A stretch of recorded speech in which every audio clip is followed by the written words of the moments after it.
Krishna Krishna Hare Hare, Hare Rama Hare Rama, Rama Rama Hare Hare, Hare Krishna Hare Krishna, Krishna Krishna Hare Hare, Hare Rama Hare Rama, Rama Rama Hare Hare, Hare Krishna Hare Krishna, Krishna Krishna Hare Hare, Hare Rama Hare Rama, Rama Rama Hare Hare, Hare Krishna Hare Krishna, Krishna Krishna Hare Hare, Hare Rama Hare Rama, Rama Rama Hare Hare, Hare Krishna Hare Krishna, Krishna Krishna Hare Hare, Hare Rama Hare Rama, Rama Rama Hare Hare, Hare Krishna Hare Krishna, Krishna Krishna Hare Hare, Hare Rama Hare Rama, Rama Rama Hare Hare,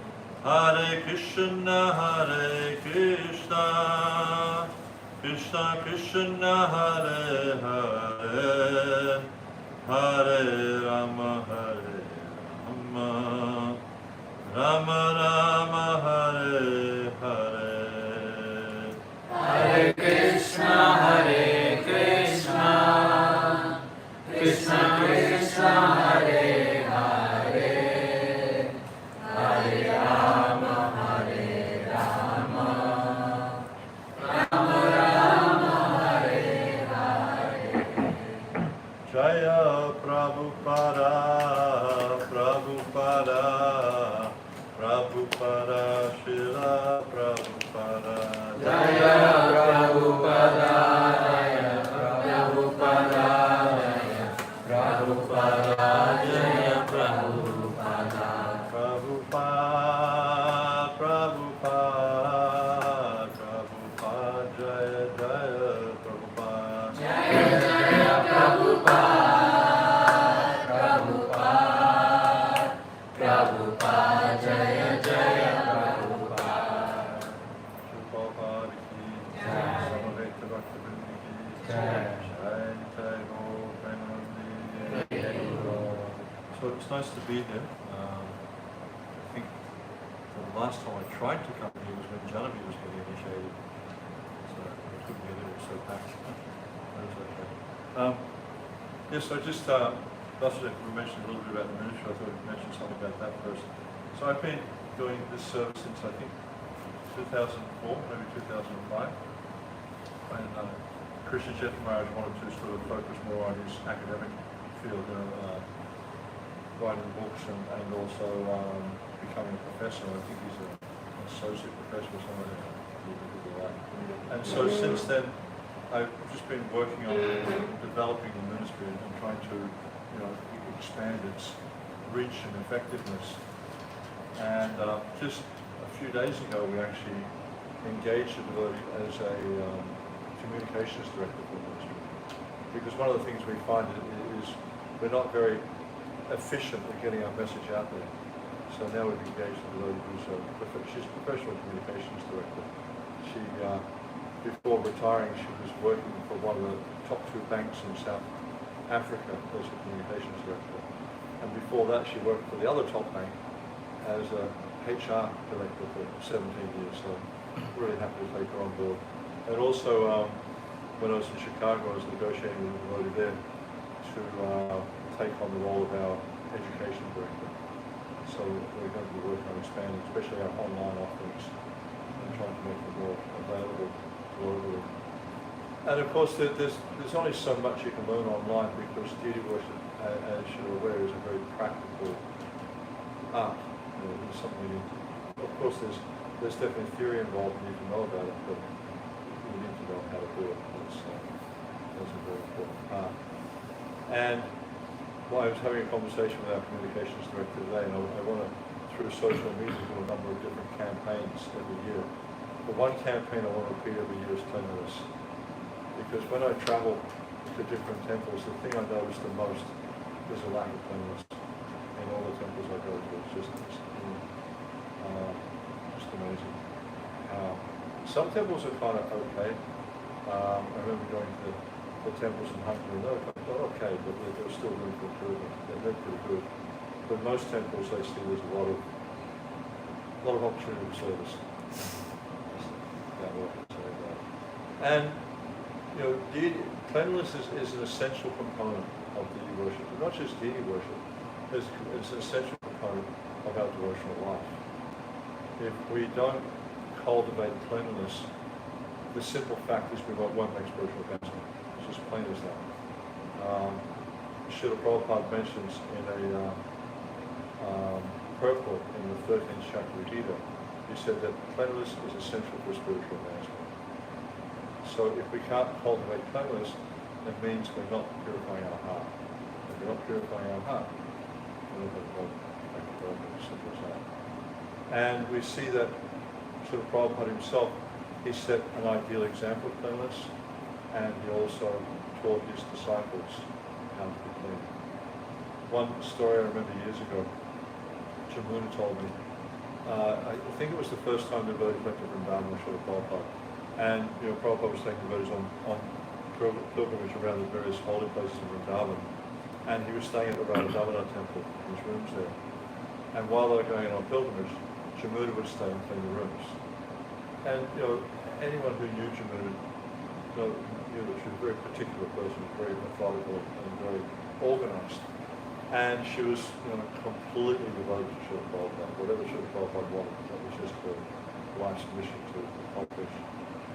Very, very amazing Vaishnavi. And so when she was cleaning Prabhupada's room, Prabhupada, she'd clean everything spotlessly clean. Prabhupada had his desk, and he had things on the desk, and Prabhupada liked things to stay where he put them. He didn't like things to get moved around. And so she'd clean everything, wipe the pens down, wipe the statement out, put it back on the desk. And then Prabhupada came back. He sat down behind the desk and he was moving things around. And then he called out to Jamuna. He said, Jamuna, when will you ever learn? And Jamuna didn't know what Prabhupada was talking about. He said, what do you mean, Swamiji? And she says, when will you ever learn? And I don't know what you mean. And he said, when will you ever learn to clean? And she was flabbergasted because she thought she'd done everything perfectly. And Prabhupada, he picked up the stapler off the desk, he opened the stapler up and he wiped it inside and said, see, dust. That's what Prabhupada meant by cleanliness. Everything should be spotlessly clean. And even we see in this Panchrat Pradeep book, where they're quoting from Sanatana Goswami. And Sanatana Goswami says that something is restored, something is clean when it's restored to its original condition. It means no stain, no odor. It's just like, like for instance, copper. Copper is a bit of a nuisance to clean. You have to actually work quite hard at it. Usually what we do is we rub it with tamarind and we scrub it with something abrasive to get the shine. And copper, when it shines nicely, I remember years ago, I was in Kiev and I was heading up to Belarusia, and I remember they were redoing the roof on the train station with copper sheeting, and then it was in the morning as we were going off on the train. I looked back at the train station and all this brand new copper sheeting. The sun was just hitting it, and it was just like incredible. It was so effulgent. It was so beautiful to see. And copper, when it's clean, is quite a thing to behold. It's quite amazing. And the thing that's very interesting with copper, for instance, is Krishna's favorite metal.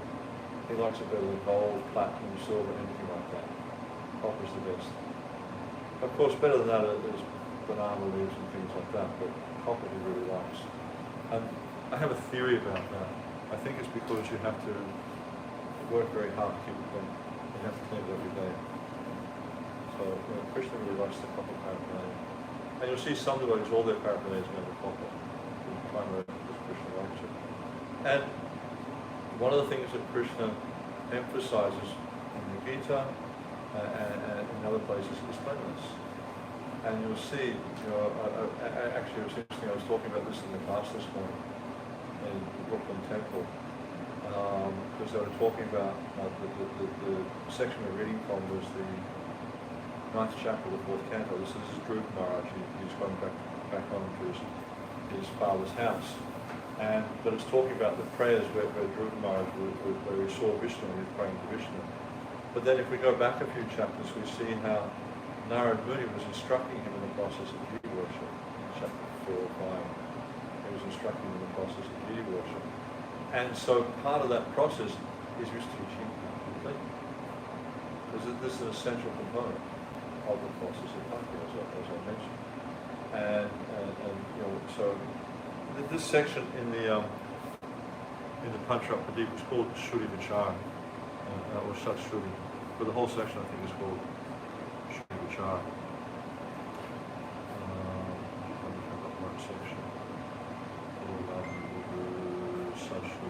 So it talks about the different types of purity, like it talks about what they call Shad Shuddhi. So Shad means 6, Shuddhi means purities, or ways of cleanliness.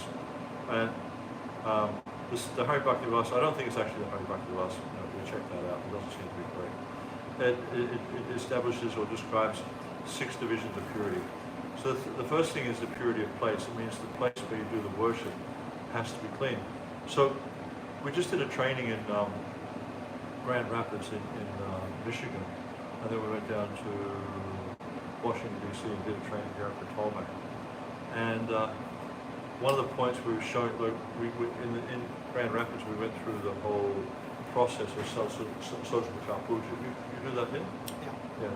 So if you were showing that, so we went through the whole process of social puja. And when you do the social puja, you first start off with, you get all your paraphernalia. Of course, the paraphernalia needs to be clean. You clean the area where you're going to wipe the whole floor where you're going to do the worship, and you don't stand on the area where you're going to put the paraphernalia because that needs to be clean. And then you do asan stapana, you sit down. So you pray to Mother Earth to support you in the worship. Then you do the patra stapana, so you organize all the paraphernalia so it's easy to reach, and you have all the. Again, every aspect of the worship, you'll see there's some element of purity in there. So when you do patra stapana, you put all the paraphernalia on the right hand side, because that's all the vulgar items. And you're going to offer it to the deity with your right hand. If you don't offer things to Krishna with your left hand, that's considered to be impure. And actually, there's one time in Los Angeles where Rameshwar, he handed Prabhupada a check with his left hand. And Prabhupada said, "Oh, you are my enemy?" So we generally don't give things with your left hand. This is part of Vaishnava culture. It's more respectful of it. Because you use your left hand for cleaning your private parts and things like that. And so it's not considered a clean hand. So you offer things with the right hand. It's considered more respectful. So, you put everything on your right side, you offer to Krishna. And as soon as it's offered, you put it on the left side. So you're not mixing prasad and bholga. Because if you mix prasad and bholga, then what happens if the prasad touches the bholga becomes contaminated in the sense that it can no longer be offered because it's been touched by prasad. It's not prasadam, but neither is it bholga. It's kind of in that limbo range in between. So this can't be offered to Krishna. So, when you offer something, you might pick up, the padya, you offer etam padyam, clean Krishna, and you put it back down. And you purify your hand because you've been holding a prasad item. So you purify your hand before you touch another bholga item. And these are there's many of these types of things that a lot of Pujaris don't really understand so well. But if you understand the concept of prasad and bholga, even there's a letter that Prabhupada wrote, I think it was about 1967 or 68, it was fairly early on, to a devotee called Aniruddha. And in this letter, Srila Prabhupada talked about the kitchen fluids, about cleanliness in the kitchen. And he wasn't spelling it out in such detailed terms, but he was also mentioning about not bringing prasad back into the kitchen. Or if you had to bring it back in the kitchen, it should be stored separately from the bholga. Now I've seen fridges, for instance, in deity departments, where they'll be storing prasad in the fridge above the bholga. So if the prasad spills, guess what? It goes all over the bholga. oh, they just wipe it off and offer it to you the next day. So it's like, you don't understand these kind of elements of deity worship. And so when you're setting up for the worship, you put all the bulk items on the left-hand side, you up with your right hand, and when you finish with them, you put them over the right side. And then you purify your hand after worship. Then after that, so you do the asana starter or the patra starter, and the next thing you do is what they call Guru Pumping Namaskar, where you're requesting your spiritual master's blessings to engage in the worship. And then after that, you get into what is called the various shrutis. So there's kara shruti, means you cleanse your hand, either with chandan or with water, either one works fine. So you cleanse your hand. And you'll see in different sampradayas, different spiritual groups, they have different ways of purifying themselves. Like for instance, we do archana, we sip water, 24 different things we do, Keshwara, Narayana, all that sort of stuff. But you go to, for instance, Radha Raman, they have a very different type of archana. You know what they do there? They drink Ramanji's Chana Mrita. They're kind of very, in that Bahava kind of thing, And then you go to, this picture reminds me of Nataji. Yeah? So you go to Natwar, and what they do for their ashram is they have like a brazier. You know what a brazier is, where they put hot coals, and then they throw frankincense on the brazier, on the coals, and they wave their hands over that, and that's considered their means of purification. But you'll see that all the different groups, they have some means of purification. Mostly you find the archman is the more common, but other groups you'll see they have different things. Because they're understanding that the nature of the body is quite impure. But in order to worship the deity, we need to purify the body so that we bathe. But even when you bathe, there's a sequence you follow. Like in the morning you rise, you need to go to the toilet, you do that, ones and twos, and you shave your face, at least for the men. And then, when you go to the bathroom, you wrap the Brahman thread around the ear. And it's meant to touch the lower part of the ear because it said all the holy groups reside there. So if the Brahman thread is actually in contact with that, then the Brahman thread doesn't become impure. So you wrap it like 1.5 times around the ear, so it comes in contact with that. And then after you go to the toilet, you shave your face, you usually shave your face beforehand or after, doesn't matter. And then you'll brush your teeth. Or if you have to clip your nails, you do that before. Because also it's considered when you shave, when you cut your nails, when you cut your hair, when your teeth become impure. So you do all that stuff before you bathe. And also, I remember years ago, Ramai Swami was telling me, because he's quite an avid reader, and he was reading something in the Guru Purana. The Guru Purana was talking about ghosts and hobgoblins and things like that. The sun's still up, so I can talk about it. But and he was mentioning how in the Guru Purana explains what ghosts eat. Any idea what they eat? All sorts of really disgusting things. Like ghosts. Yeah. Yeah, Just making sure I heard you. Yeah, probably my accent is a bit, I've got a foreign accent. It's not hearing. Yeah. But like they eat things like stool, urine, hair, nail clippings, vomit, placenta, all this kind of impure things. Yeah? So it's very common. You go to an ashram and you'll see, obviously not the ladies' ashram, but the men's ashram, you'll see devotees, they shave their hair and they put it in the bin. So they're actually inviting these impure living entities to come.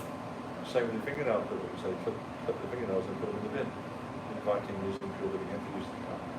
When I joined the ashram in Melbourne, what we learned was to shave your head, cut your nails and flush it. The toilet, that way it was clean.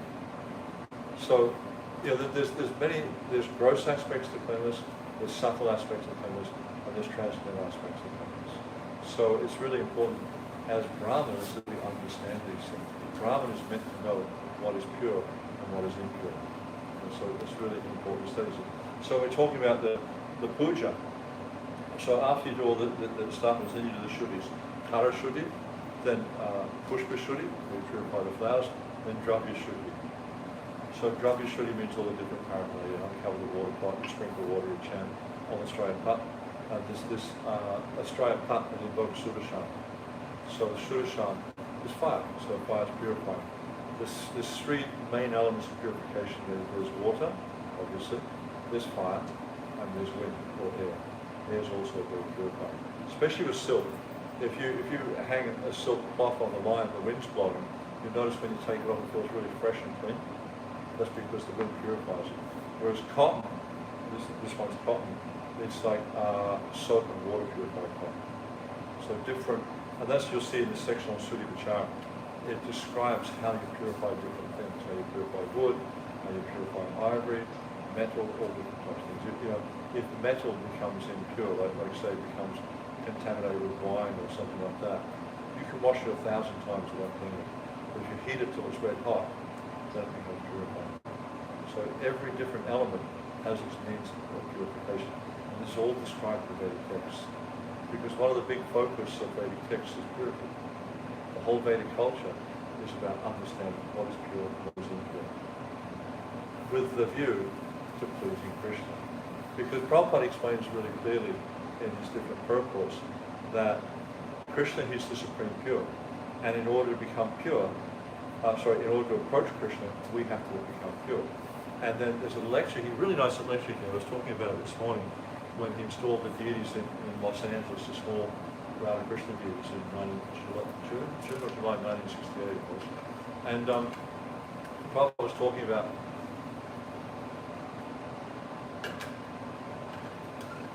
because he had the fire going because he was doing the installation, and he was talking about how because his nature is different from fire, he feels heat. Yeah? And so because there's incompatibility there. But if something has the same nature as fire, you can put it in the fire, there's no reaction. But for us, if we put our hand in the fire, we get burnt. And so then he was talking about the nature of Krishna. He was using that as an analogy to understand the nature of Krishna. Because Krishna's nature is supremely pure, if we try to come in contact with Krishna without being pure, it's incompatible. Therefore, there'll be a reaction. And that's when we commit offenses, is when we don't have that personal purity. So it's really, really important. And then so we go through the different purities. They start off with the gross things, like clean the paraphernalia, clean your hands. Then you start to do subtle things like invoking bead mantras or mula mantras into the paraphernalia, which is also very interesting because what happens is when you invoke Krishna's mula mantra, the mula mantra or the bead mantra is not different from the deity. Now, because of Krishna's transcendental nature, he can't come into contact with nature, with matter. This is Asanga Hiyayam Purusha. The matter and spirit cannot mix. So by invoking the deity mula mantra, in the case of Radha Krishna or Sharavan, we use the Gopal mantra, because that's what we receive from Parampara, therefore it's pure. We invoke the Gopal mantra into these items, because when you do that here, you do proksha and you chant the mula mantra. So when you're doing that, your concept, it's the same as like when you do Archman, right? When you do Archman, the idea is you look at the water and you invoke the mantra into the water, and then you ingest that. And then it's said that for Sudras shouldn't do Archman, but for a Vaishya it goes to the lips, for a Kshatriya it goes to the throat, and for a Brahmin it goes to the heart. Yeah? So you can see there's a difference between the different varnas. So the idea is like we're invoking this mantra, and it's going to our heart, and it's purifying us. So it's the same when you do prokshana. The idea is you're invoking the deity mula mantra into that item. So when you're invoking it into the water, then the water is no longer normal water, it's transcendental. Because you shouldn't be pouring normal water on the deity, you pour transcendental water because of his nature. And so there's a whole kind of raising the consciousness of yourself, but also all the different paraphernalia. And then the next step after that, after you do Dravya Shuddhi, is what they call Bhuta Shuddhi. So Bhuta Shuddhi is really interesting because it goes from, like I say, gross to subtle, then to transcendental. And what does Bhuta Shuddhi say? I'm not a Brahmin, I'm not a Kshatriya, I'm not a Vaishya, I'm a Sudra, nor am I Grihastha, Sannyasi. I identify myself only as a servant of the lowest feet of Master of the Kalpisha's existing beings. So this is the thing is we're understanding, because same with our gross body, we can't approach Krishna. We have to understand who we are, our transcendental nature. And then that enables us to approach Krishna. I'm not approaching Krishna as this gross material body, I'm approaching Krishna as his eternal servant. And then you'll see in more elaborate worship they do another thing which is called Atmashuddhi. You take water in your hand, you sprinkle on your head, and you chant the Gopal Mantra from Krishna as you sprinkle on your head. And this also is further purification. And they do other things like Vani Prakar, you draw a circle of fire around your head, big bundle. I don't know about those sorts of things. I think it's too ritualistic. And like if you look at Srila Prabhupada, he wasn't big on ritual. And I don't think we should be big on ritual in this one. Keep it simple, focus on the purity, focus on the relationship with the deity, focus on cultivating your loving relationship with Krishna. And often I find the rituals tend to get in the way of that. Because people become all consumed with doing the ritual the right way, and if you did this wrong, it's an offense, and this thing, that thing.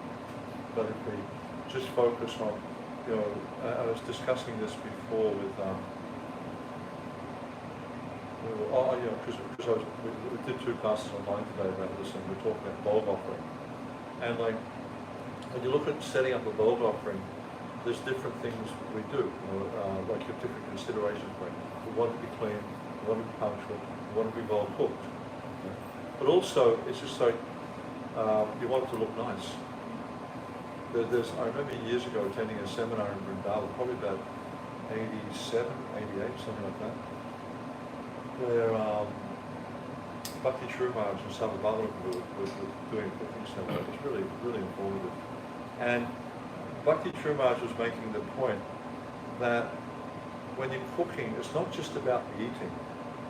It's like, because there's more than just the tongue involved. There's more senses than just the tongue involved in cooking. You're also looking at it, you're also smelling it, and then you're tasting it. You're feeling it with your hands. That's if you don't eat with a spoon. That's one of the nice things about when you eat with your hands. You can actually feel what it's like. And all of these things activate the digestion. When you see it, it looks nice. Oh, that's going to taste good, isn't it? Automatically you're thinking like that, but this is going to be really nice. And then you smell it. That's delicious. You're really kind of looking forward to it. And so the digestive juices are starting to, crank up. And then you pick it up, you feel it. Oh, that's nice. And then you taste it. And so already the digestion is activated. So you do that to Krishna's pleasure. You make sure it looks nice. It's got nice textures. It's got nice colours. It's not overcooked. It's not undercooked. It's not oversalted or undersalted or overspiced. You do all these things with Krishna's pleasure in mind. And so this is the whole point of why we're focusing on cleanliness.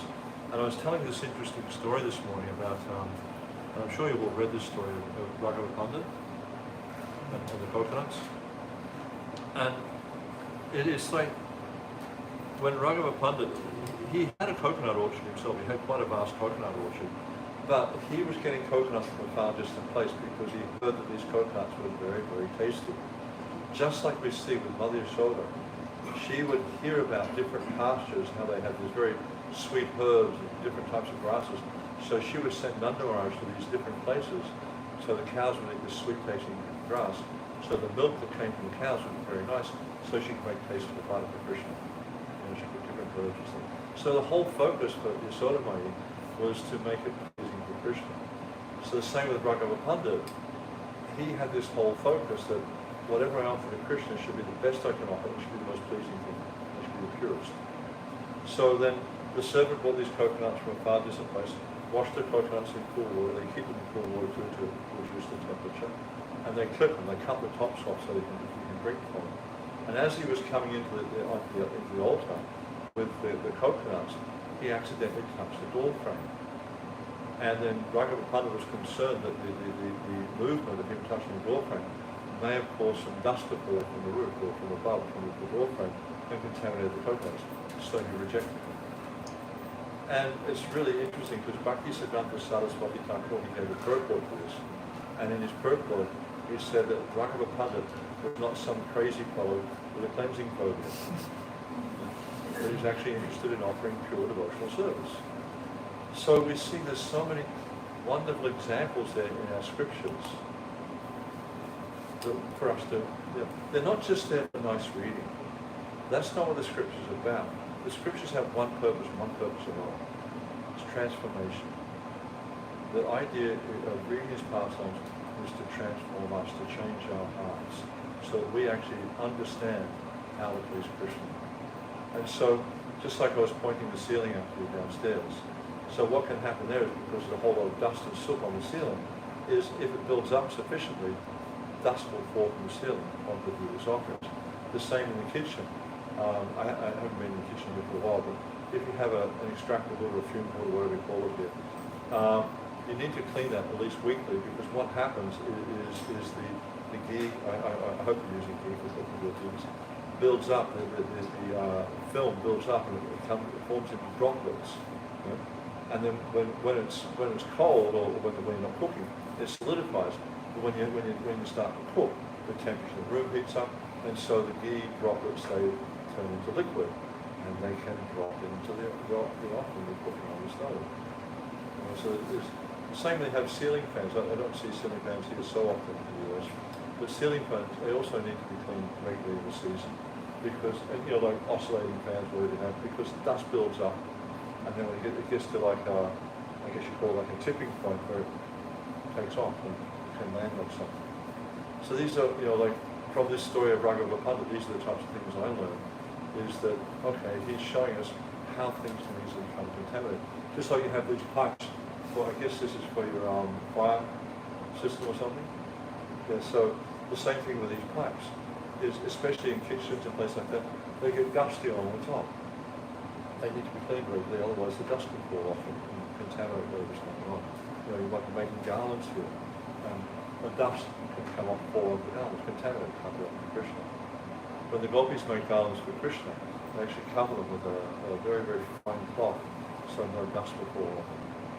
Which I find very interesting, because this is in the spiritual realm. There's no dust. Not the type of dust we have here. You know, in a busy place like New York City, there's dust everywhere. And so, you know, we always need to be looking at this type of stuff. Yeah, so getting back to the purity of place, it just means that everywhere, you know, where you're not just the place where we're doing the worship, the place where we live has to be spotlessly clean. The place where we, you know, eat, the place where the bathroom. I mean, it's so common. I was talking about this in class this morning. Where was I? Oh, that's right. We went to the Smithsonian Institute in New York. Not in New York, in DC. Prahlad's really instilled in me this thing of going to art galleries and museums and stuff. I really liked it. He took me to the British National Museum when you guys were in London. And then when I was here last, he took me to the Met, which was a good art. Instead of making things, stuff was stunning. But anyway, we went to this show at the Smithsonian, which is Krishna, the baby god or something. Something's called like that. So it's all just like these Rajasthani paintings by someone called Gupta Sharma, I think. And like, I went to the bathroom there. Guess what? It was spotlessly clean. It didn't smell. You know, you go to most bathrooms in public shopping centres, hotels, airports, they clean them every hour. They're spotlessly clean, because this is very much about their presentation. When people go to the bathroom, it's not clean, you can complain. But I guess it's more of a disappointment than a surprise. When you go to bathrooms in ISKCON, generally they're not clean. Generally, I mean, one public bathroom I used in ISKCON just recently, there was a whole lot of urine on the floor. It's not great. We have, you know, we're trying to inspire people to change their lives and come to Krishna consciousness. And we can't even keep the bathroom clean. You know, so I think that's these types of things are often overlooked, but it's really important. Every aspect of the temple. Prabhupada said the temple should be shining like a new pin. And he didn't just mean the temple building, he meant the whole building. It's a really interesting story. I mean, I've told this story so many times. It's just an amazing story. Prabhupada was in Mayapur, and he would go on a morning walk. And you know where the Samadhi is now? Who's been to Mayapur? Okay, mostly. Okay. So you know where the Samadhi is now? Before there's what they call a ring road there. And what's the boundary wall now? They're all workers' cottages. And just near where the Samadhi is closest to to the row of cottages, or the boundary wall there, just where the steps on the Ganga side are, then there was a row of toilets there, and there was one of those Bengali doors, covered with metal and stuff like that. And so Prabhupada was on his morning walk, and he came upon this door, and he pushed it open with his cane and said, "Oh, what is this?" And Prabhupada had this radar for finding unclean things. It was really amazing. And so he pushed open the door, and there was I can't remember, I remember seeing the place, it was 3 or 4 toilets there, and they were overflowing. And there were stools and urine and stuff like that floating. Because it was all just like Bengali workers living in the village. They didn't know what a toilet was. They didn't have toilets at home, they just passed out in the fields. So they didn't really know how to use them. And when Prabhupada saw this, he was visibly upset, and he started to berate the managers. And at that time, the 2 main managers in Mayapur were Jagatak Maharaj and Chutananda Maharaj. And Chutananda Maharaj had just arrived back from Calcutta, got out of the car, offered obeisance to Srila Prabhupada. Prabhupada saw him, he turned to him, and he said, "This is in the mode of ignorance, and because you are in the mode of ignorance, you do nothing." He was really upset about it. And then that morning in the Bhagavatam class, if you want to hear the Bhagavatam class, it's really awesome. Just search in the database, nasty toilet. and so he was talking about this nasty toilet, and then he was talking about how when we're if we're influenced by the mode of ignorance and we come upon a place that's in the mode of ignorance, we're not disturbed. And he said, so in the next life you'll take birth as a pig, and you'll be very happy to be a pig, because that's the mode of nature you're influenced by. And he was making quite a few strong points there, but he was really making this point about how, likes attract and opposite repulse, like with a magnet. So if someone's in the mode of ignorance, they come upon places in the mode of ignorance, they're not disturbed by it. They don't react. But if you're in the mode of goodness and you come upon something that's in the mode of goodness, you don't react because it's nice, you like it. But if you come upon something that's in the mode of ignorance, you're disturbed by it. And so he was making this point, and then he said, "And I'm very sorry you were getting Brahman initiation." So really strong, even though he said it in a gentle way, to me that's a really strong statement, that he was regretting giving these devotees Brahman Diksha, because it was obvious to him that they weren't qualified. And so, in order to be a Brahman, it means we need to develop purity. We need to understand what it means to be pure.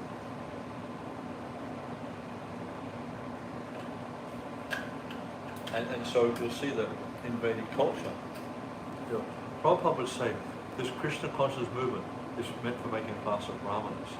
So Brahmana has different qualities. It mentions in the 18th chapter of the Bhagavad Gita, Sama Dhamma Kosacham Shanti Raja Vedika Jnana Vijnanavastaka Brahma Kama Sukha. It talks about the qualities of Brahma. And Prabhupada mentioned that in Kali Yuga there's only 2 qualities left really. The other qualities are there to some minor extent, but not so much. But in Kali Yuga there's 2 things left, and what they are for a Brahmana. Honesty, good. That's it. So at least those 2 things we should really work on cultivating. We should work on cultivating our purity, and we should work on being plain and honest. And Srila Prabhupada, he told different stories about Brahmanas being honest. And essentially the point he would draw from it was a Brahmana was so honest that even if telling the truth could be detrimental to him, he'd still tell the truth rather than gloss over the facts to make the situation nice for him. Because the truth is so important to the Brahmana. And so the point of purity is just so essential. Purity of place, okay, then we have purity of articles.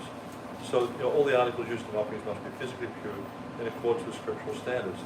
And as I mentioned in the section on Shruti Vichar, which I think is coming up, it goes into detail of the different types of elements we might use in the Buddha worship and how to purify them.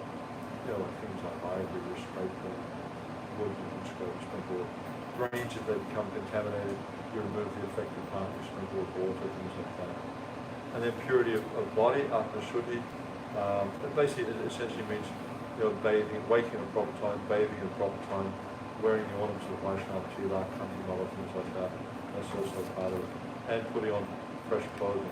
And this is one thing also I find quite remarkable, is that sometimes you might visit devotees' homes and they have these massive big laundry baskets, and they're filled up with laundry.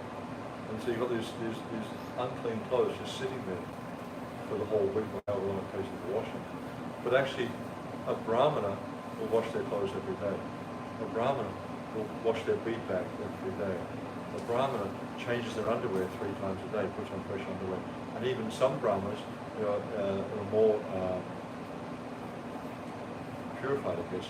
They change their clothes 3 times a day. So the Prabhupada would generally change his clothes 3 times a day. I know that Shiva Maharaj also changes his clothes 3 times a day. I at least try to change my shirt twice a day. Put a fresh one in the morning, a fresh one in the afternoon. You feel much better as a result of doing it. Try to bathe at least twice a day, if not 3 times a day. You just feel so much better as a result of doing it. And it affects the consciousness also. I don't know, I mean, I'm sure some of you work, and sometimes when you come home from work, you feel tired, you feel grimy and stuff like that. I don't know where you're working at. But you'll notice that when you come home, and especially if you wear a uniform at work, I've spoken to devotees about this, one of the best ways of kind of cutting from that is bathe and put on clean clothes. Consciousness completely shifts out of the workspace and into the spiritual space. There's a really interesting description in the first canto of Narad Muni. He travelled for some time after he'd been with the Bhakti Vedantas and he got their blessings there. And then he meditated, he saw Vishnu, and then he travelled for some time and he was feeling exhausted. So he touched water and he felt refreshed. And so water has quite a dynamic effect on the body and on the consciousness. And so when you touch water, it helps us to feel quite refreshed. And it's recommended to use cool water, not cold water is not recommended. I remember there's one brahmachari when I was living in the brahmachari ashram in Australia. He wanted to be like a more sort of tough brahmachari than the other brahmachari. So what he used to do is he'd get a bucket and put it in the cool room where the overflow pipe comes from the condenser. And so he'd collect all that water, dirty water by the way, and then he'd bathe with that water from the cool room in the morning. He was thinking he was a tough brahmachari. But he didn't pass as a brahmachari. It's not recommended austerities. So it was recommended cool water if you can. If you have health issues, then don't worry about that. But cool water is recommended because it really helps to cleanse the mind. It's quite effective. So purity of the body is very important.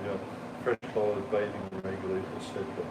And of course, according to our situation, we're going to have to apply that as best as we possibly can. And then of course, we spiritualize the body through chanting mantras and things. The purity of mind, this is the most important element, is to purify the mind. And it's probably the most difficult thing to purify too. Because the mind is always wandering. But the best way to purify the mind is, what's the best way to purify the mind? Thinking is Krishna. What's that verse? Savaya Abhulampara Suchi. Yasmara Kundari Kaksha Savaya Abhulampara. So if you remember the lotus-like Lord, you're purified both within and without. Sri Vishnu, Sri Vishnu, Sri Vishnu. So that's the mind. Purity of mantra, this is one really interesting. How does a mantra become pure? How do you purify a mantra? You wash it. You can't wash it, it's a mantra. So how do you purify a mantra? Mantra is pure, isn't it? Okay? Isn't a mantra inherently pure? Generally speaking, yes. But how would you purify it? Because there's a division of purity called mantra shuddhi. How do you purify it? Or how does a mantra become pure? Got a bit of competition here, so you have to speak louder. You have to like chant names of the Guru and Chanting? the names of the Guru before like chant and then you also think about mantra. You listen to names. Translation? Chanting the names of the Guru first. Okay. And also So your Guru Pranams, that's always good. Yeah. And then you like think of if you only listen to syllables like that. Yeah. But then chanting mantras in Kali Yuga is not easy. There's an interesting story. Jayananda Prabhu was asking Prabhupada to check the chanting of the Gayatri Mantra. He wasn't sure if he was chanting it properly. So Prabhupada said, okay, chant it in my right ear. And so Jayananda chanted the Gayatri Mantra in Prabhupada's right ear. Prabhupada started to laugh. And he said, don't worry, you'll never get it. So in Kali, but Jayananda was a saint. He was a greatly advanced devotee. So obviously the chanting of the mantra is not, and he even told Janani Basma in Mayapur, chant it in English if you have to. You have to chant, because there's so many mantras in English, you can chant them in English. So the essence of that is you have to understand the mantra, what it's saying. But how do we ensure purity of mantra? There's a nice verse. I'm just thinking if we're talking about purity of the mind, I'm wondering if the connection that you're trying to get Not from really. us That's all. That can be there, but later on. The main Okay. point is where you receive the mantra from.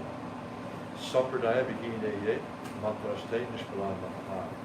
If you don't receive your mantra or diksha in a bona fide sampradaya, Nishpalam. You know what phala means? Fruit. Nishpalam means no fruit. So if you don't receive your mantra from bona fide spiritual master, no fruit. But I could give all of you Gayatri mantra no problems. But if I'm not authorized, I'm not qualified to do it, so it's not going to produce the fruit. But if you receive the mantra in sampradaya, then it bears fruit. So this is how you establish purity of mantra, is by receiving it in the proper way. And that way it will bear fruit. Then purity of the deity is the next point that talks about, because again, going back to your point, the deity is inherently pure once it's established, so how do you purify the deity? You cleanse him, you remove blue tack, remove chandan, any face painting like that, and then you bathe him. With a metal deity you bathe, with marble deities it's better not to put liquids on them because they lose their shine. What we do at New Govardhan is something I had to push this for years to get this done, but what they do now is every day they wipe them down with a soft cloth. They use flannel, like they call it flannel. It's like a really soft kind of cotton cloth. They used to use it for baby nappies. I don't know if they do it here, but in Australia, you get your winter sheets. They're flannelette, and they're all warm and cozy and quite nice. But use that kind of cloth because it's soft, pure cotton. You wash it really well. You can wring it out and it dries quite quickly as well. And so you wipe marble deities down with that, and on a codicy, you rub them with a bit of pure ghee, and that will really bring a nice shine to the deities. You've seen the deities in the Govardhan, haven't you? Yeah. They're very shiny, aren't they? They're like really unfolding. And Prabhupada, he would say, I can tell by the deities' bright faces you're looking after them very nicely. We'd like to see the deities' bright faces. So that's also an important thing. So you remove blue tack, remove all the decorations, things like that. Then we get on to the Shuddhi Vichar. Vedic society is highly aware of purity, both gross and subtle. Objects have been classified according to their grades of impurity and the measures necessary to purify them. This is called the Shuddhi Vichar, an understanding of how to maintain purity. And then it goes into there's a bit of a summary there, but a lot of it's coming from the 11th canto, chapter 21. So there's a lot of really interesting information there. Also about purity. It talks about the spotted antelope, it talks about places where the rivers flow, it talks about so many different things that help us to establish purity. And so that's really, I don't want to read this too much because there's a lot of detail there, but it's really the essence of our practice is to purify our hearts. And an interesting example I gave this morning, Prabhupada was at the Kumbh Mela, I think it might have been 75 or 76, probably 76. And Jamuna was there along with a few other devotees. And Prabhupada pointed out to Jamuna, he said, you see this sadhu over here, look at his water pot. You see how clean his water pot is? This means his heart is pure. So sometimes Prabhupada would say the face is the indicator of the mind. So if you can see someone's face, it's effulgent, you can understand that their heart is clean. So this was something that struck Jamuna. She could see how by looking at the person's environment, things around them, you can understand their level of purity. And also we see how the external can influence the internal as well. And that's why Prabhupada would often talk about external and internal purity and how they're both very important. So by the external purity, we cultivate the internal purity. As we cultivate the internal purity, the external becomes more prominent. So these are just a few points for your consideration. Any further discussion? Any questions?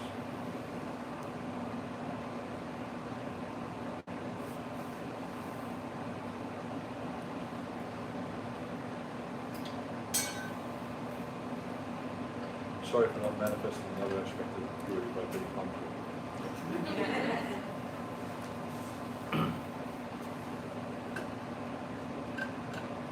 Questions? Anyone?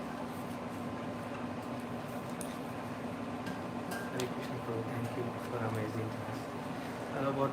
Can you repeat It's what you're amazing saying? if it transforms you. If there's no transformation, I haven't really achieved much. Can you please repeat what you're saying about the Brahman thread? Like it should be touching. Yeah, so like the same. when you go to the bathroom or whatever, when you go to some place of impurity, you take your Brahman thread like this and you just wrap it around your ear like that, so it's touching the, it doesn't do well with the knots on it like that, so it touches the lower part. You see that how it touches it? And that way it's considered, it doesn't become impure. There's several interesting parts of the body. So this earlobe is considered pure, not this one. Yeah. Also here, this is called the Brahma Tirtha. And I'm trying to research it to find out more about it. But there's something about this where this remains pure even when the lips touch it when they're sipping archery. Like sometimes you'll see devotees, they try to throw the water in their mouth, which looks funny because they wind up with it all over their face. But apparently if you sip from here, you're not contaminating the hand. But because there's Brahma Tirtha, but also because you're injecting the mantra into the water, so rather than the hand becoming impure by your lips touching it, your lips become pure because they've touched water that has the deity's name invoked into it. So said when you do, part of the archana is you wipe your. Well, usually it's the base of the thumb like this. Yeah, it's the same. That would be the same. Well, it's just here the base of the thumb. Yeah, it's just like that. Right. But some devotees just touch with the thumb like that. But the idea when you're doing archana is don't touch the lips, don't touch the nostrils, don't touch the eyes, don't touch the ears because they're gates. All the gates of the body exude mala. Mala means impurity. There's 9 different malas that come from the body. And in that section of Sutta Vichara, this is really interesting actually, I'll see if I can find it. It talks about different impurities.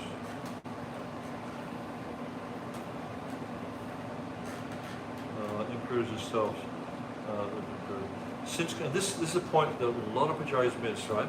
Since contamination spreads by touch, the pujari must be careful to avoid touching impure items such as the holes of the body, the head, the lower part of the body. So anything from the navel down is impure. So that means like when you this is a common thing you see. Everybody's sitting there dressing the small deities, they put the deities' clothes on their lower cloth. Impure. Or sometimes I see they'll put a towel over the lower cloth. Oh, I understand the lower cloth is clean, so I'll put a towel over it. But guess what? Because the towel's made of cotton, the towel becomes impure. And then putting something on the impure towel. So we don't put anything on our lower cloth. If we touch our lower cloth, it's the same as like when you do archman, when we show devotees how to do archman, we show them how to tuck their cloth. So when they do archman, they can purify their feet without having to touch their cloth. Because if you touch the cloth, you need to purify your hand. Because the lower cloth is impure. So, and then it just goes on to say, the cloth covering the lower body, feet, floor, or any impure substance. Offered articles are considered impure for one who's going to offer fresh articles, therefore the worship must be careful to avoid touching offered items. So it means once you put it over there, don't touch it again until you finish the worship. Now, there's 12 impurities, mala, exuding from the body. A person must purify himself by cleansing the body with earth or soap and water after he contacts the first 6 impurities: fat, semen, blood, marrow, urine, or stool. Right? So if those things touch your body anyway, you have to cleanse with soap and water. Even like when you go to, say, and this is again something that's interesting, is when you pass water, right? Usually because like traditionally you would squat when you're passing water, and so what would happen is you'd get urine sprinkling on your lower legs. So it's considered pure if you wash your lower legs with what used to be earth and now it's soap and water a few times, and that's pure. Then you can go straight back on the altar. You don't need to bathe after passing the water. You also don't need to bathe after eating. Actually, the scriptures forbid bathing after eating. You just, like say for instance, my altar cloth, I put on a gamcha or some other cloth, I drop this cloth, eat prasad, then I go to the toilet, rinse my mouth out thoroughly, wash my legs, wash my hands, do ashram, put my cloth back on, do ashram, go back on the altar. No problem. You don't need to bathe after eating. It's actually detrimental to bathe after eating. And then it goes on to explain other contaminants are here. Water alone purifies a person after it contacts the second 6 impurities: nose mucus, phlegm, tears, perspiration, earwax, and exudation from the eye. So basically anything that's coming from the upper body, you just purify with water. It's just like if you sneeze, right? Hopefully you'll sneeze into the crook of your arm or your hand. You wash because you've got mucus on your hands. It's the same when we blow the conch. When we blow the conch, little drops of saliva are going to go into the conch, so you wash it out with water. But also the conch is pure, so we don't have to worry so much about it.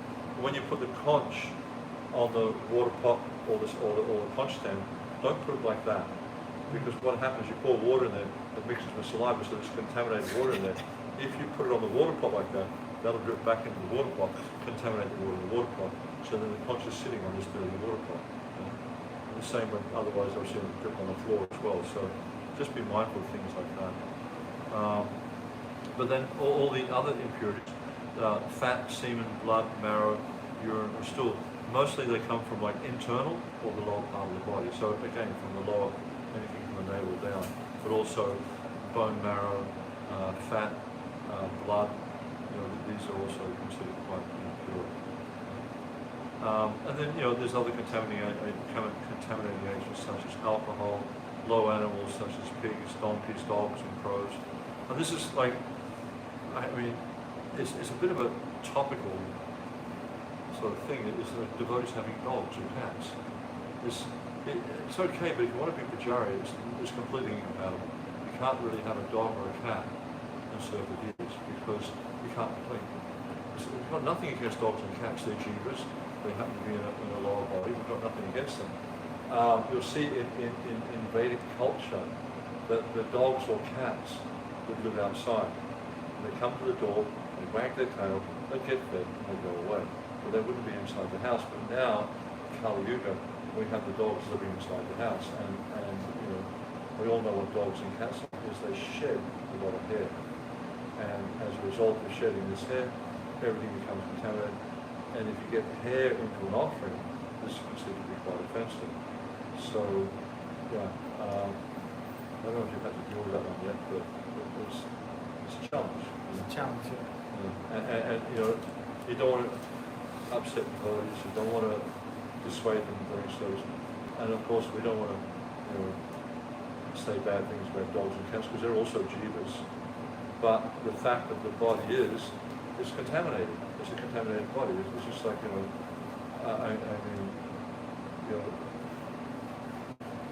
some sort of bodies that it's obvious to people that it's a contaminated body. But now I see what's happening in societies all over the world. Dogs are almost becoming part of the family. And it's like, I've seen it here for years, but in Australia this year, they've just introduced on some of the airlines allowing dogs on the planes. And for me, that was like, whoa, go be on a plane with a dog or sit on a seat with a dog's being sitting. So challenging. But that's just the way the society goes. That's just the problem with television. And most people, you really struggle to convince them otherwise. But Vedically speaking, according to Vedic culture, they're impure animals. So if you're going to do deity worship, I would encourage you not to have a dog in the house. Or if for some reason you're forced to have a dog in the house, then what I would suggest you do, you should have clothes that you wash here, you keep here, you come here, you bathe, put on your clean clothes, then do your deity worship.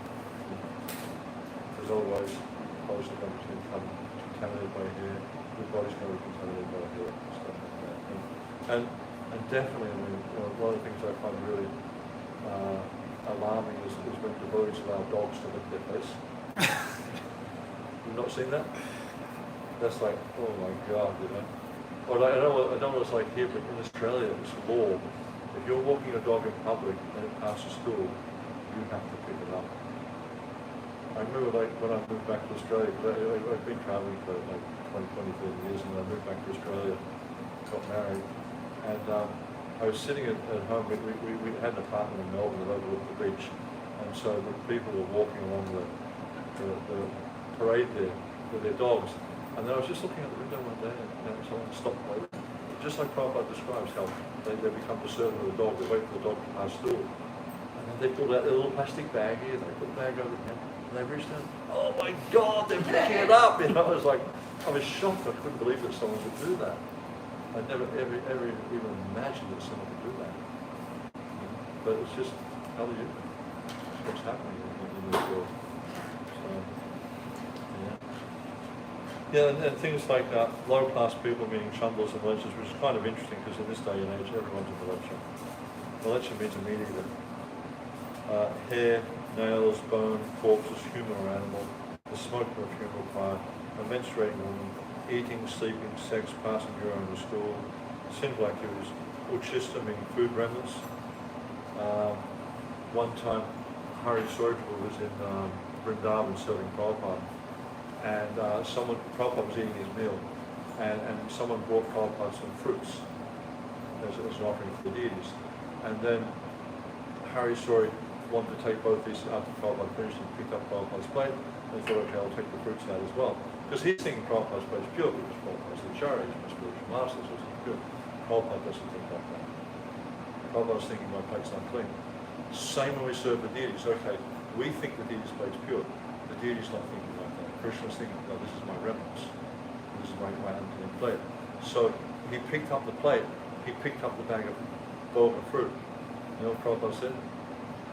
Malacha. He just told him it was malacha. Because he's holding something contaminated with something pure. You don't mix these things. Like if you're sweeping the floor in the Pujari room, don't pick up the deity's paraphernalia because you're holding a broom. The room's impure because it sweeps the floor. There's all these different types of things which we need to learn.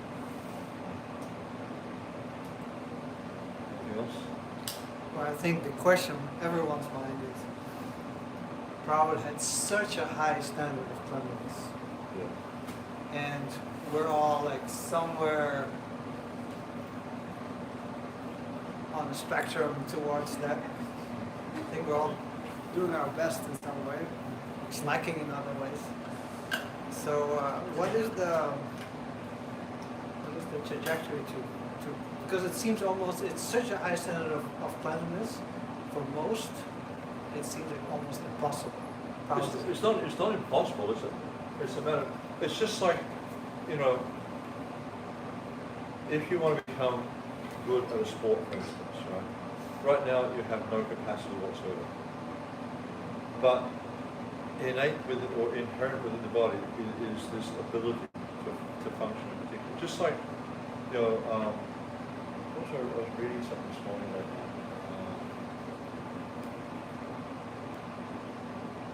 this verse, Nitya Krishna Prem Soda.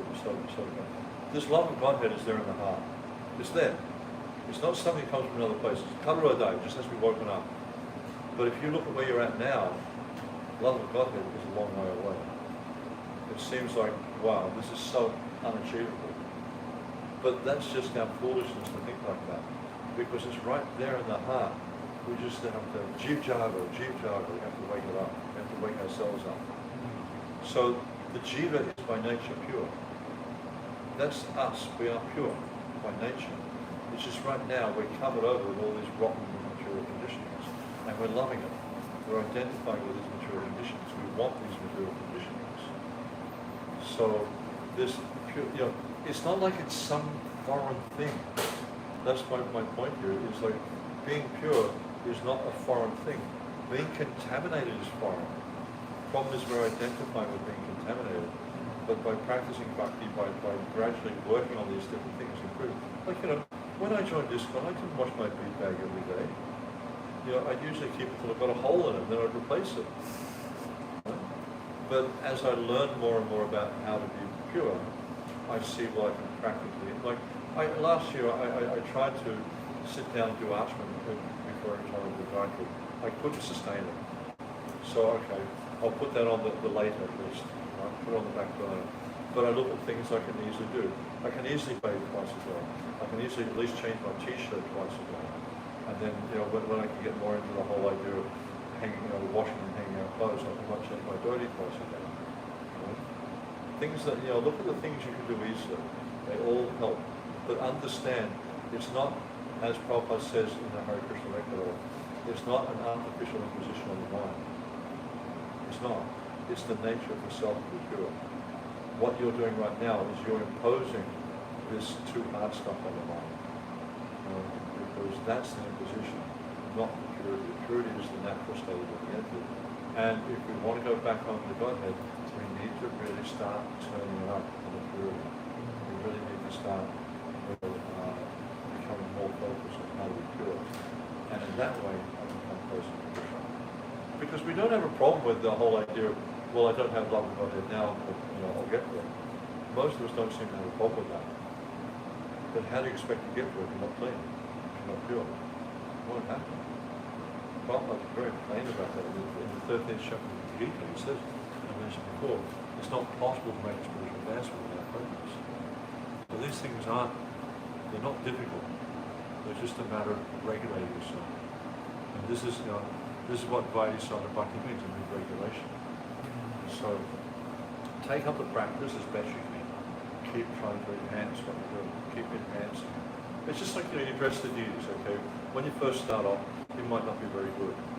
But you watch how other devotees do it, you look at pictures, how people have done stuff, and you learn. And you try to improve, you try to improve, and gradually you dress the deities nicely and you dress the deities quickly.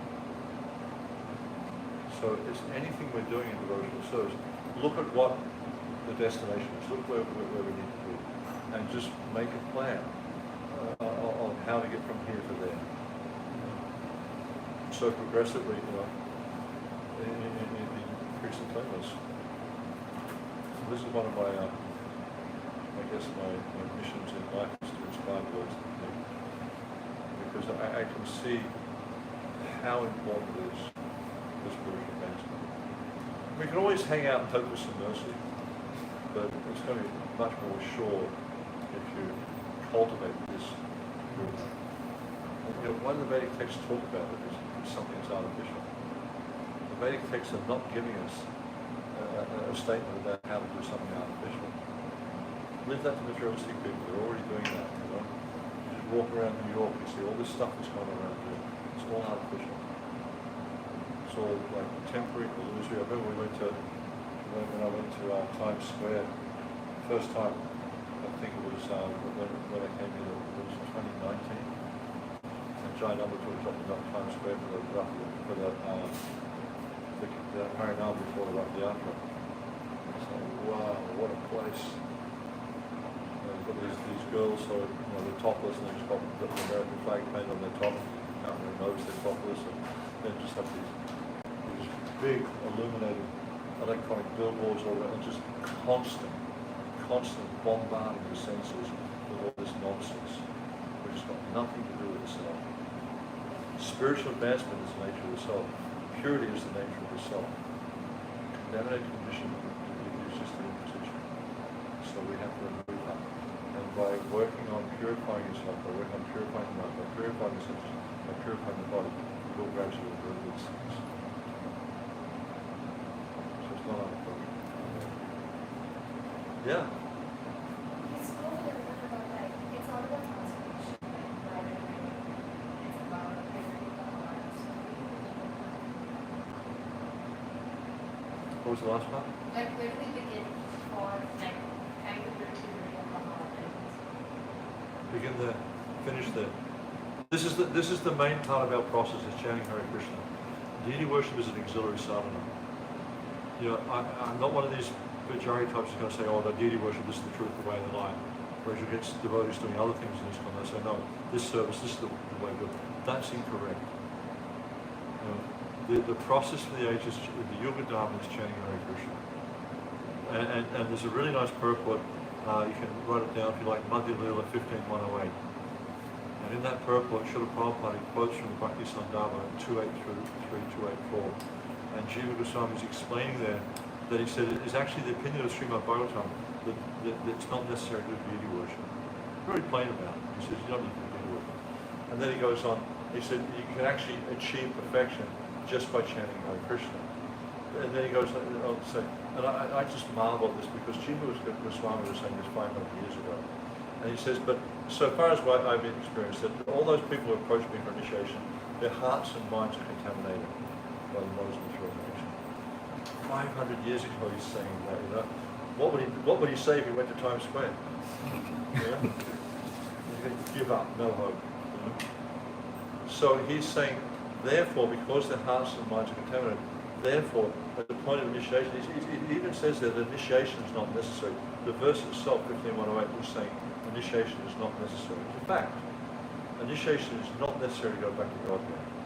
The holy name is sufficient to deliver you if you have faith in the holy name.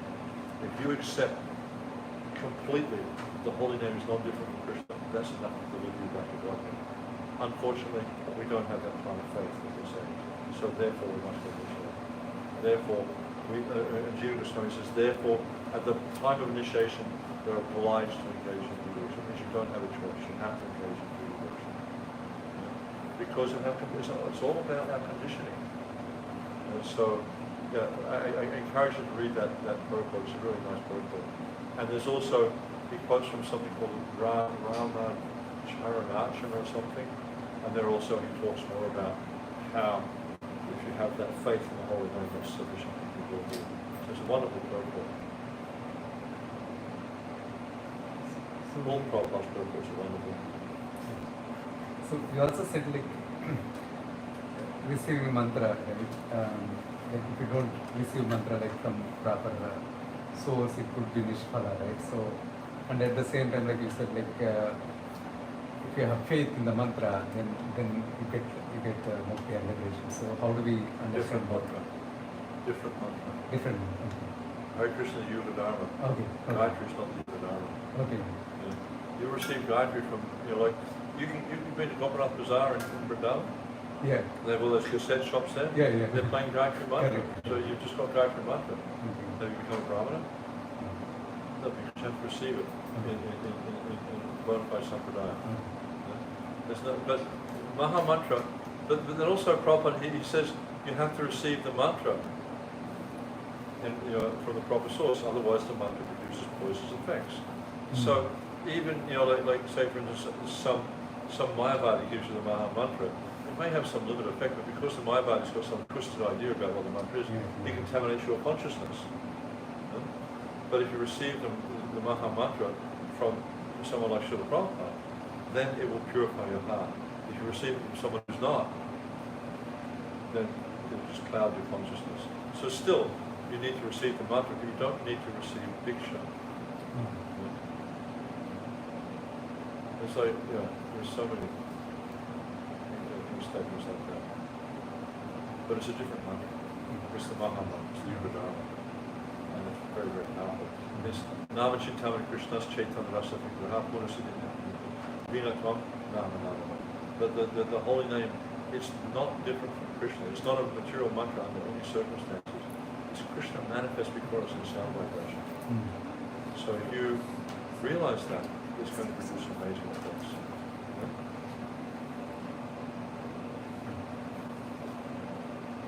But because we struggle with that realization, therefore we need diksha.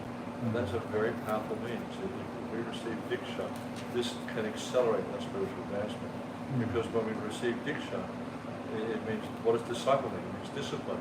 It means we need to control the mind and senses. So it's a very, very powerful means of advancing the spiritual life. And so all these things help us. We need to understand that the name is sufficient to deliver us on its own. It doesn't need anything else. If you receive it from the proper source and you chant it purely, and you have implicit faith that the name is not different from Krishna. It's the Yuga Dharma.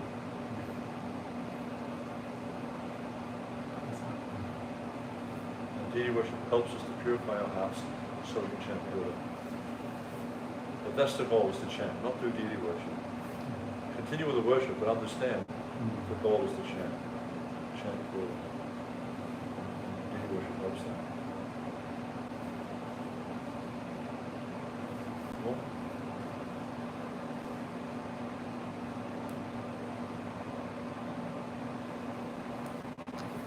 yeah. Most of us live outside the temple, so we have a shower and then come here Yeah. for daily worship. Yeah. Is that okay? Like, what is the understanding behind that? Well, you just have to do what you can realistically do. You know, if you're traveling on public transport, then probably better you have a shower here. I mean, the subways and the trains are so filthy dirty. It's extraordinary. Everything's black down the subway. So, yeah. Better if you can. Is there a facility here for Pujari Sanga? Yes. Better if you put your clothes in a clean in a bag or something. Like, I have these like packing cells I use for all my devotees. So even when I'm traveling, if I'm not clean, I have to get something in the bag. I don't contaminate my devotees. I keep them in packing cells. Got these ones from some company. They're perfect size for devotee each other. That's also our official standard here. Like if you're at walking distance, then you can bathe at home. But if you have to take public transport, you may be able to take like a bus, but then just stand in the bus. Don't sit. Yeah, the sit. whole thing's just Gucci. I mean, New York's a filthy place. That's just the fact of it. Everywhere you go, you smell urine or some sort of toxic combination or something like that. It's a filthy place. So you have to do the best you can to maintain purity as best you can. It's going to be very difficult to maintain a high standard of purity here, just because of the nature of where you are. But you do the best you can, and you keep trying to improve your understanding of what it means to be pure. You keep trying to improve your personal standards of purity.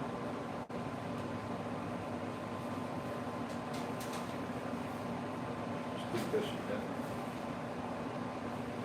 And Krishna, he also sees your endeavor, he sees your intention.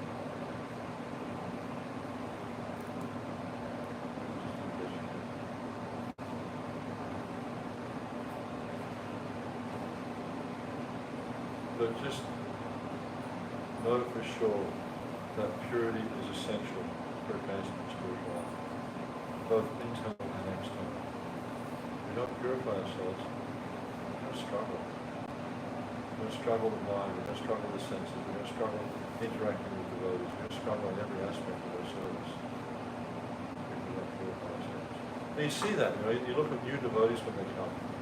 Sometimes they really struggle with a lot of stuff. They're argumentative, they get into fights with devotees, they struggle with the mind, they struggle with authorities, they struggle with service. But as we purify ourselves, we find that settles down because we become purified, because the mind's becoming more peaceful, because the senses are becoming more peaceful.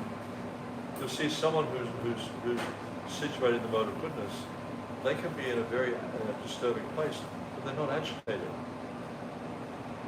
Prabhupada, in a purport in the end of the Chaitanya Charitamrita, he mentions brahmachari as a person who can be, a true brahmachari is a person who can be in a room full of women, beautiful women who's not disturbed. He's peaceful, because he's situated in the goodness. So that's what we're trying to do, because when our mind comes to the mode of goodness, see, different modes have different features. I won't say enduring features, but they have different features and different outcomes. The outcome of ignorance, for instance, is, you know what the outcome of ignorance is? Madness. You see all over the streets in these big cities, crazy people, isn't it? Here in New York, you go to London, you go to Sydney, all these places, you see crazy people, because the mode of ignorance is becoming more common. When I was a child, hardly ever you would see crazy people. And now it's becoming very, very common. They're everywhere. And then we have the mode of passion. What's the outcome of the mode of passion? Distress. People become so distressed that it resolves a lot of passion. You see that just look at children. You know? One minute they're laughing and joking and carrying on, next minute they're crying. Mode of passion. Sukhe dukhe samay kripa. Just from flipping from one thing to the next, one thing to the next, constantly. But the mode of goodness, the prominent symptom of the mode of goodness is illumination. You understand things as they are. So when we get to the mode of goodness, it's much easier to understand the spiritual path. When we're influenced by the lower modes of nature, it's very difficult to understand the spiritual path. So just do whatever you can to cultivate the mode of goodness, but don't stop there. You go beyond. You have to transcend. And the mode of goodness is very favorable for the cultivation of the spiritual life.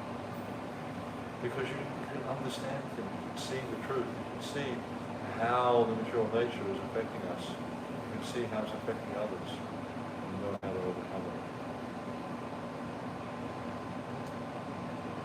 You know, there's whole chapters in the Bhagavad Gita just dealing, like chapter 14 is just dealing exclusively with those material nature. Chapter 16 also is talking about those material nature. So understanding this is obviously a very important understanding. How to influence this.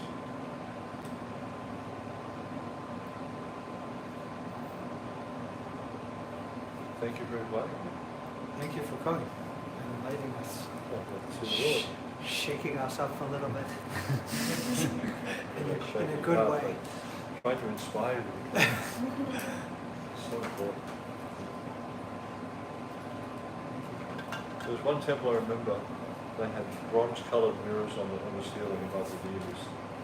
Because when they're bronze-coloured, when they get dusty, they don't look so bad, but you can clean them very easily. You just wipe them down with a cloth.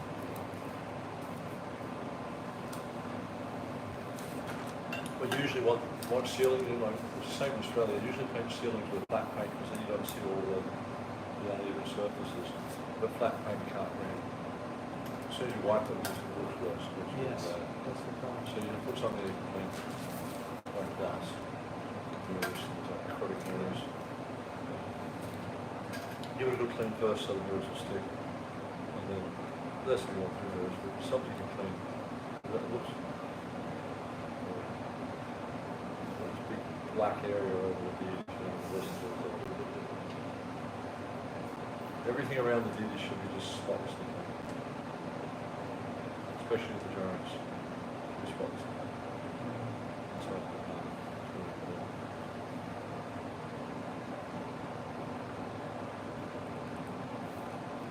Thank you. My pleasure. My pleasure to come. Thank your association. Thank you all for coming. Yes. Raj Lakshmi made some cinnamon rolls. Everyone welcome to take. Where did you put them? Put it on the counter.